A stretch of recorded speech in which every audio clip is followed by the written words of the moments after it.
Hello everyone and welcome back. And look at that. Here we have a huge amount of pioneer of the silver era. Well, those components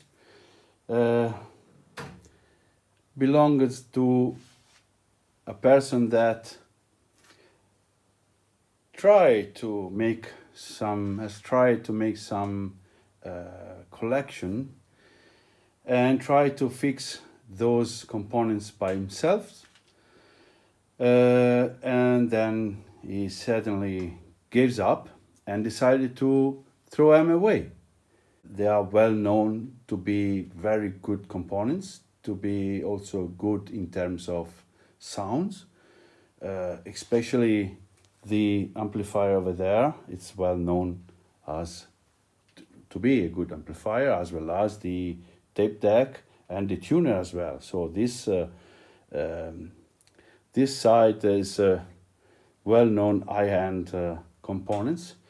By the way, this side is also fairly good, I have to say, and they are not good as those one, but still good. In the top, instead, we have a tuner amplifier.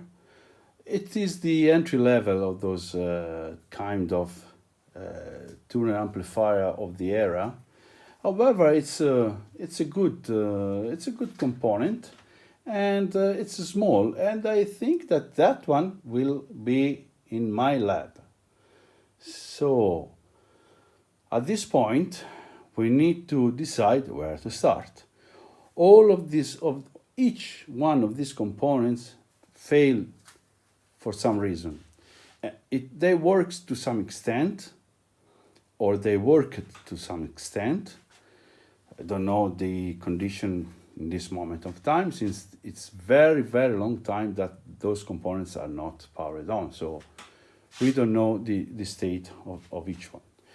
By the way, the very first one, he said me that should work, but all the controls are very scratchy and should be taken care of that. It has been repaired in the past, so we will see if needs some attention. This, we don't know the condition, with the exception that we have a bent shaft here. In this way, I had to pull out the knob here, because it was a scratching here, so to avoid any damage in the front panel. However, it's turning smoothly, so it's just bent this way, but the shaft itself, it's rotating concentrically.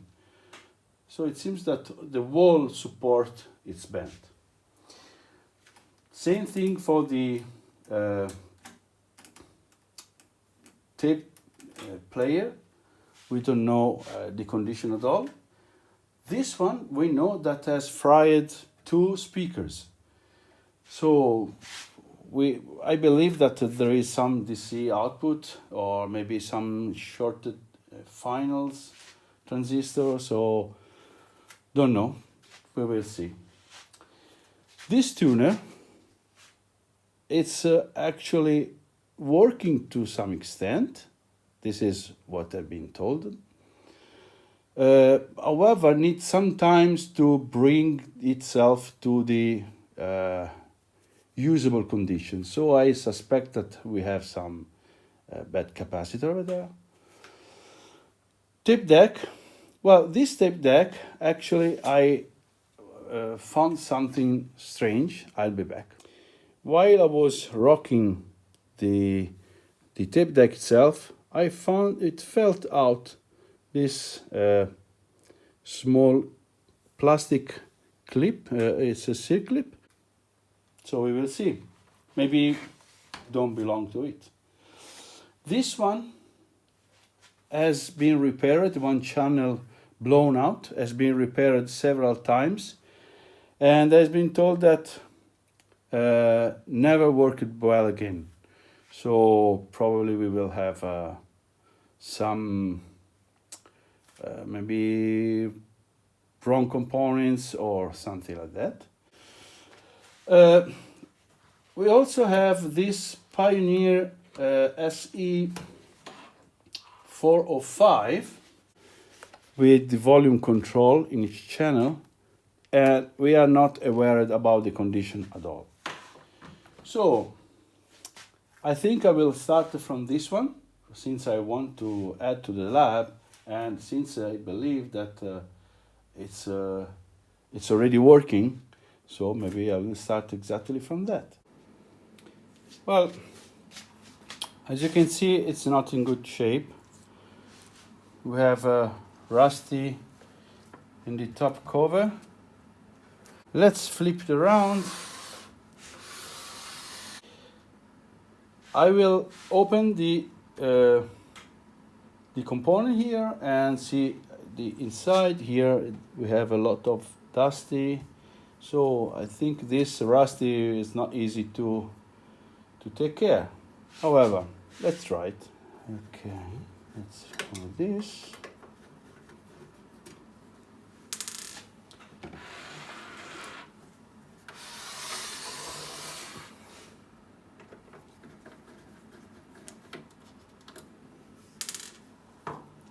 And let's see if there's any other. No.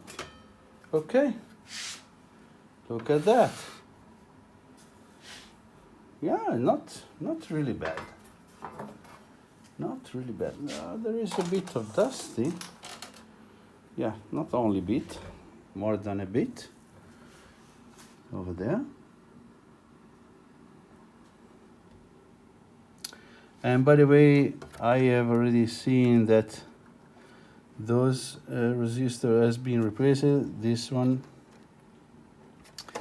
that one seems the original, right over there. However, it said me that he has powered up just a few days ago and it's working. So I will not make any soft start here. I will just plug, connect to speakers, and let's see what it does. Well, before to connect the speaker, I want to check each channel if there is any DC offset.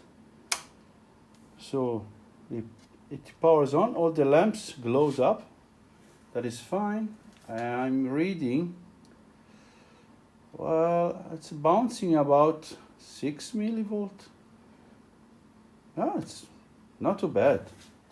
Not too bad. Let's see the other channel.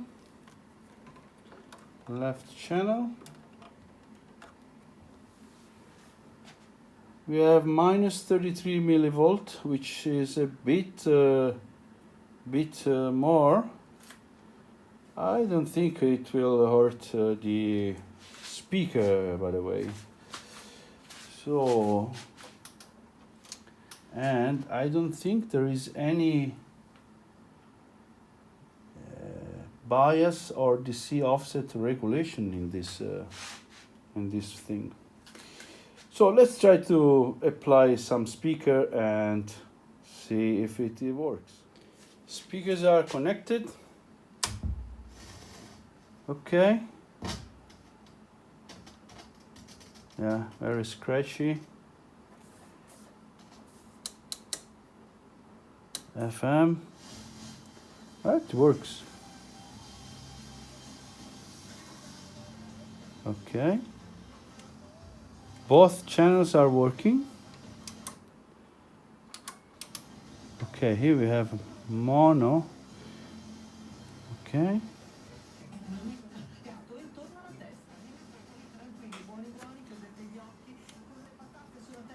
It works.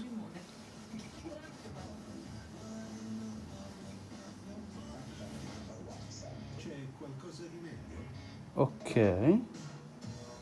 Stereo is working, and it's without any antenna, by the way. So it's quite sensible. Okay, I've heard that we have a very scratchy push buttons here, and potentiometers. So let's take care of that and see how it performs. While I'm cleaning, I noted that this fuse holder is moving around, and it seems that it's not well soldered, so I need to remove the bottom cover and see what's happening. This is the bottom. Well, clearly here there are signs of rework, so all the finals has been replaced, as well as it seems some driver transistors.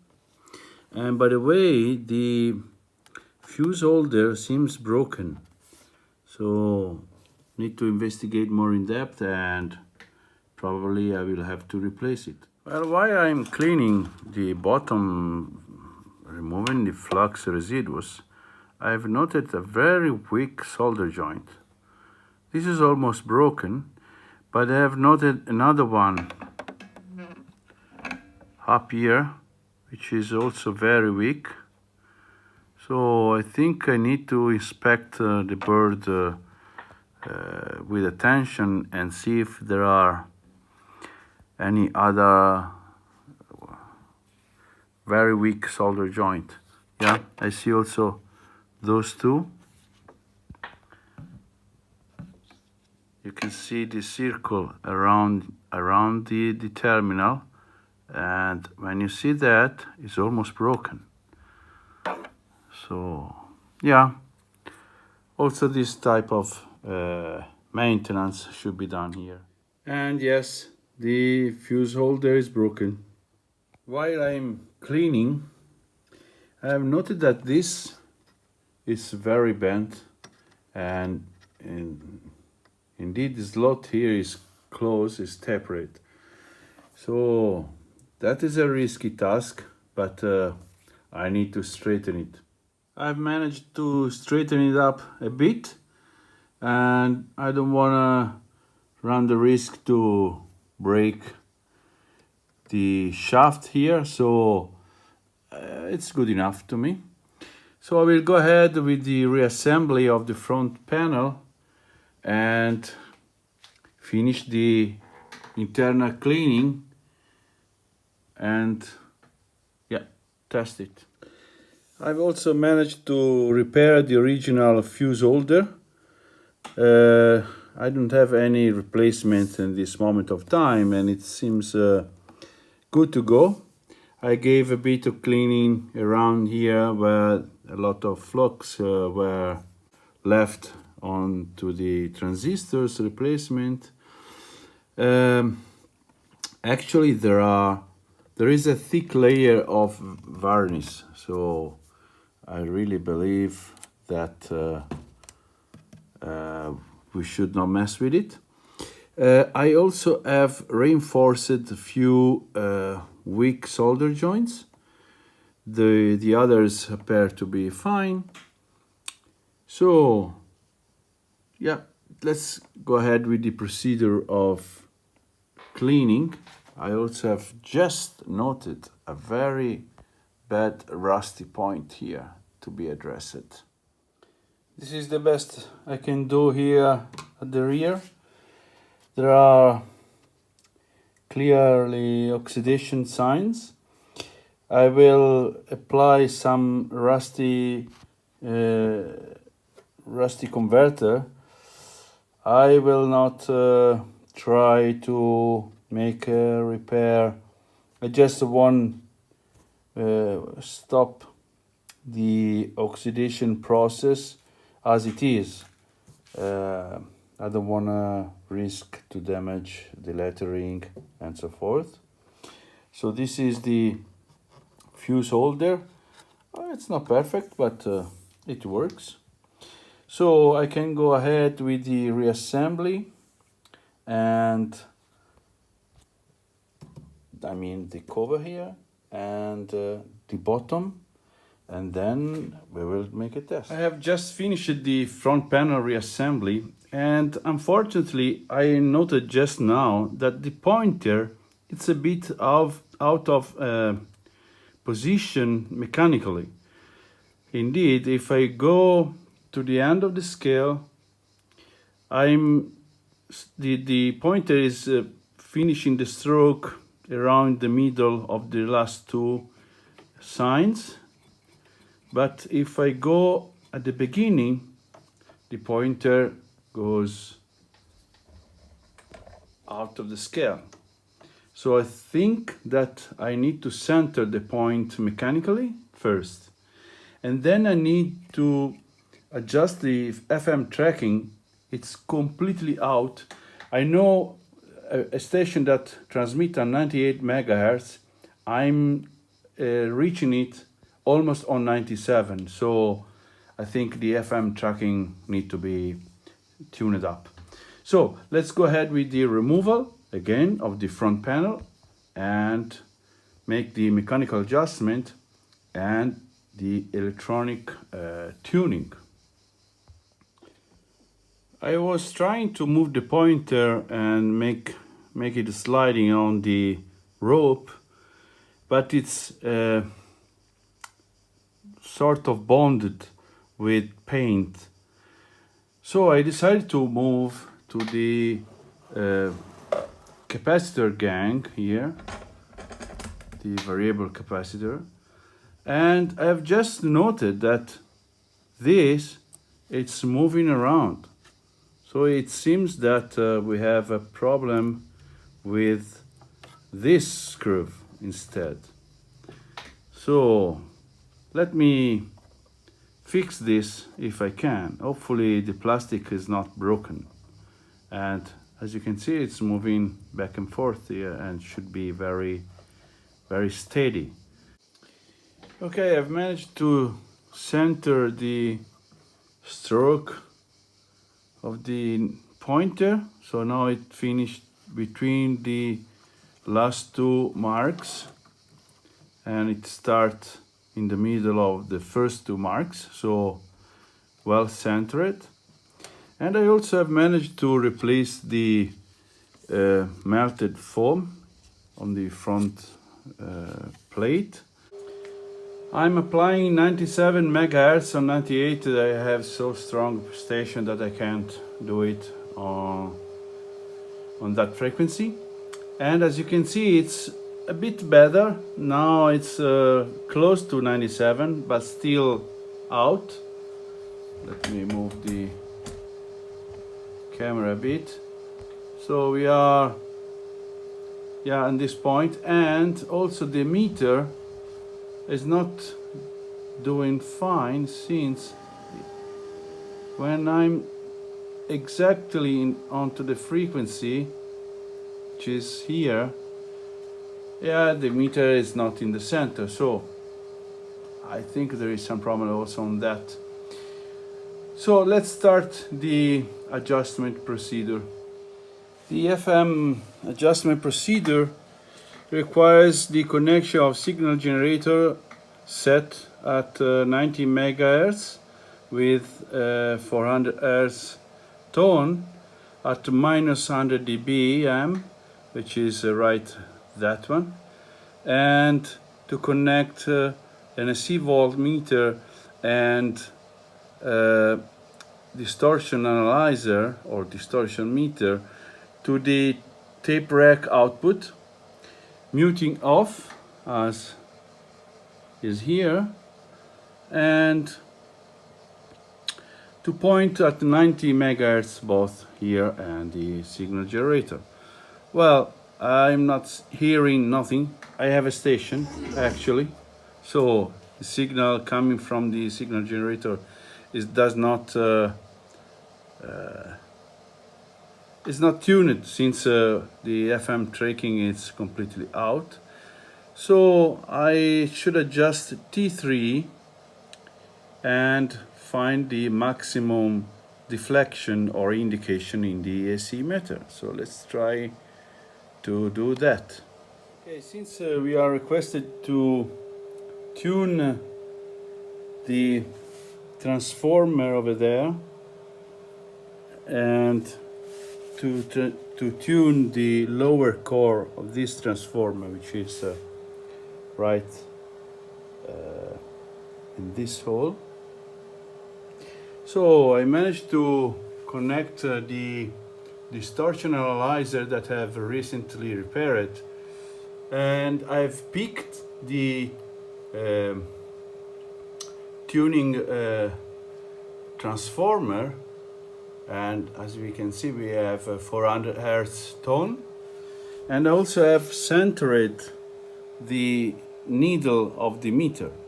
So that point is done. Well, I ended up to make it a bit different than the manual.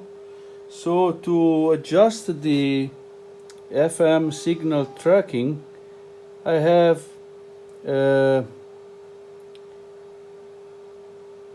regulated the signal generator to the extent of the scale. So the top at 108 and bottom to 88, and I think it worked very well. So I'm spot on 108, well centered, and I'm having 0.815 millivolt. If I go down to 88, unfortunately here we have so many stations that are very strong. So let's go here and gives 88 and centered.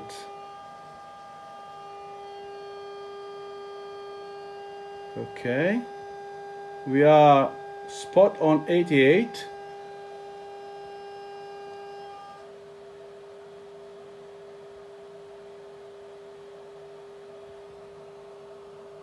Almost.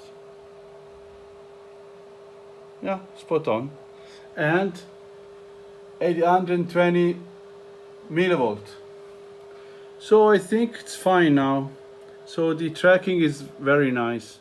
As final adjustment of the FM section, and excluding the multiplexer section, is the upper core of T5 for minimum distortion. And here is where this instrument is very handy, and I have already tuned it. It was over 1%, and it's very touchy, just a simple touch.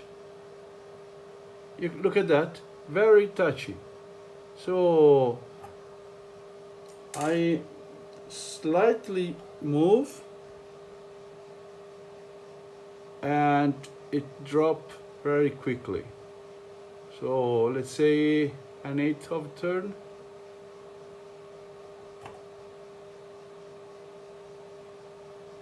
So yeah, this is the best I can achieve, and I think it's fine. Well, as you can see, there is no antenna connected. So look at how many stations I can receive.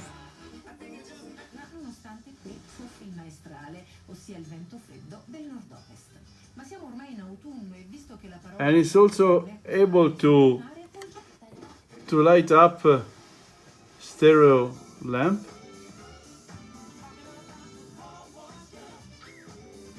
Yeah. So very impressive sensibility in this tuner. So I think it's time to address AM. Okay, I have switched to AM. No signal. There is only one station. Again, without any antenna. And as you can see, there is meter deflection.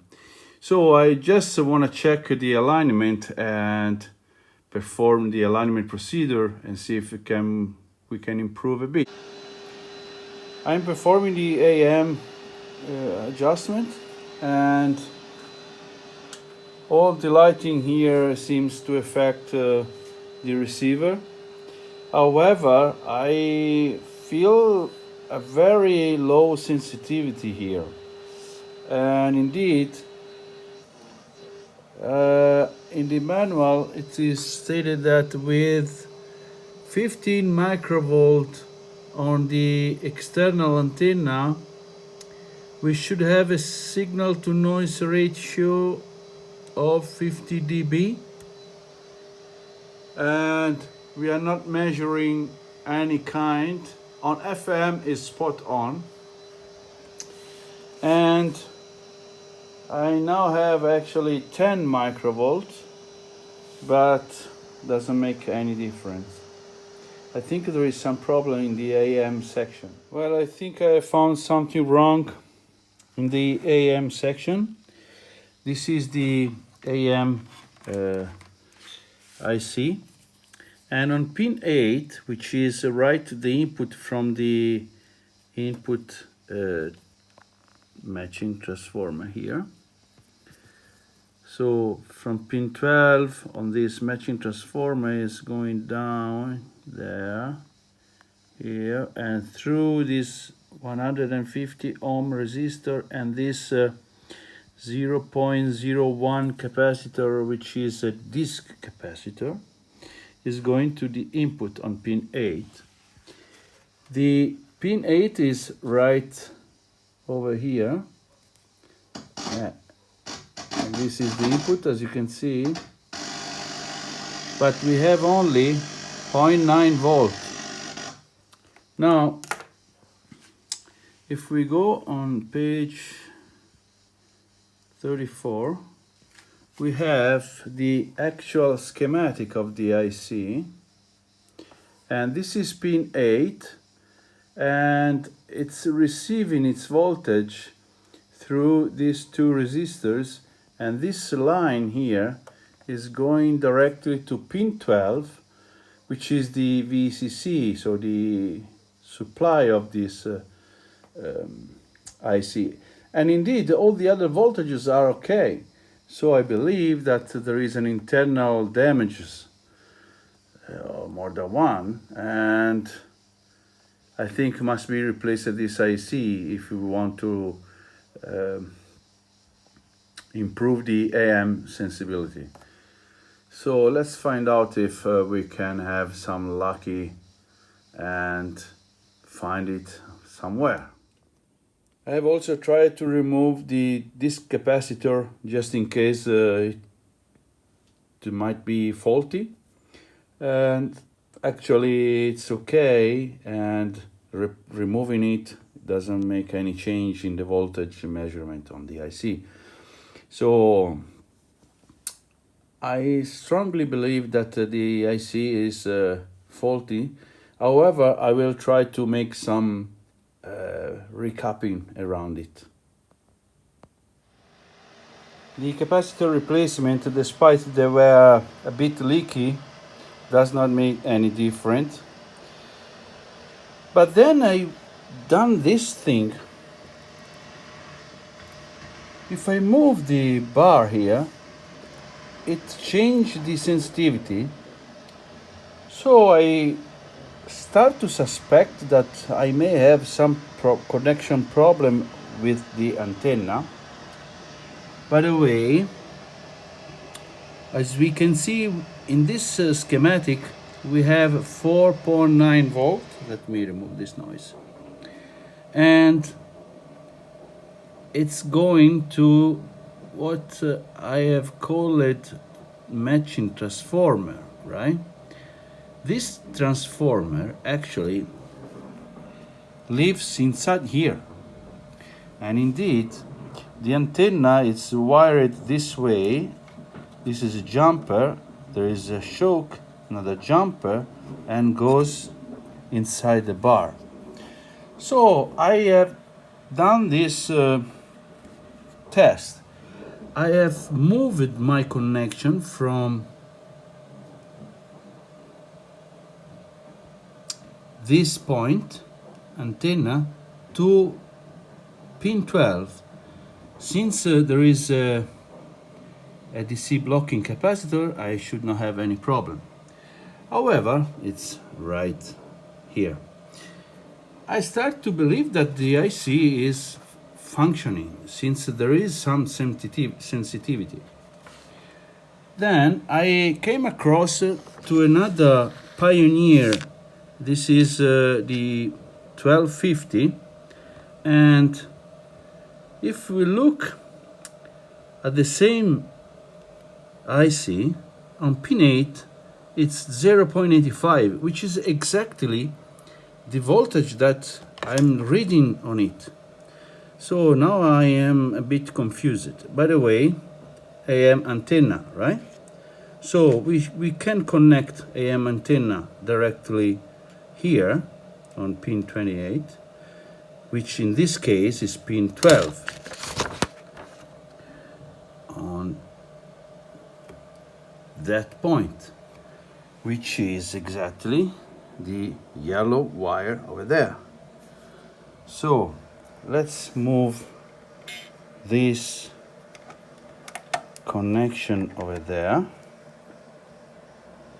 and I'm having 10 microvolts right now, and it starts to creep up, and it's reading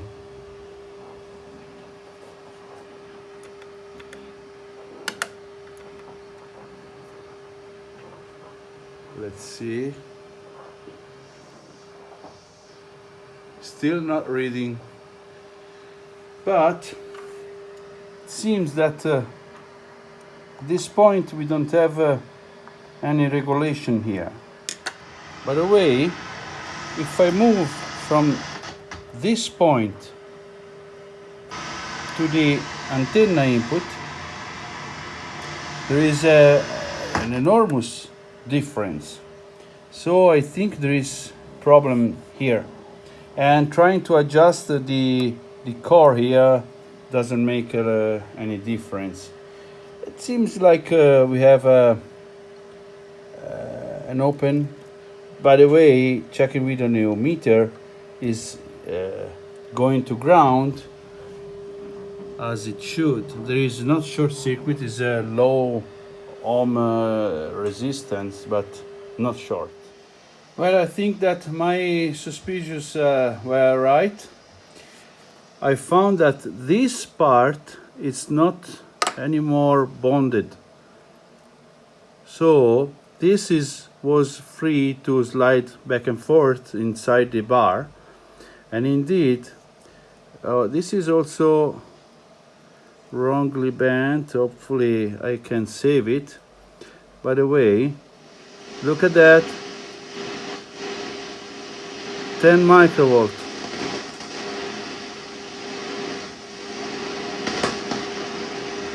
Yeah, that is the problem. Okay, I'm now at 3 microvolt, and the receiver is able to receive, so the sensibility is back.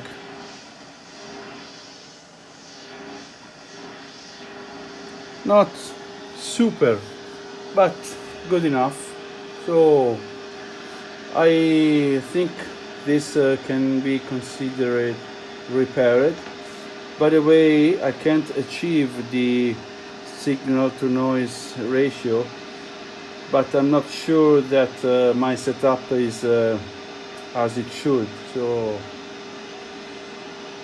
I think it's enough for an AM receiver. With a bit of restoration of the top cover, it's well, it's good enough for me, and sound very good. AM, we still have just one station here. Ore 19. However, it's a bit easier to find some very distant station, and this hour of the day starting to creep up the propagation, so we are starting to receive more. We are over the sunset, so we start to receive more station. Yeah, it's good enough to me. So I will stop the video here. I will make for sure more tests on the auxiliary input and the phono input, but I will skip that when I will have all the components or instruments that I need, including the multiplexer alignment that I hope to receive soon, some equipment that will be handy for that. So I hope you have enjoyed this series begin, and I will by the way interlace with maybe some instrument repair and restoration. So thank you very much for watching, and see you soon.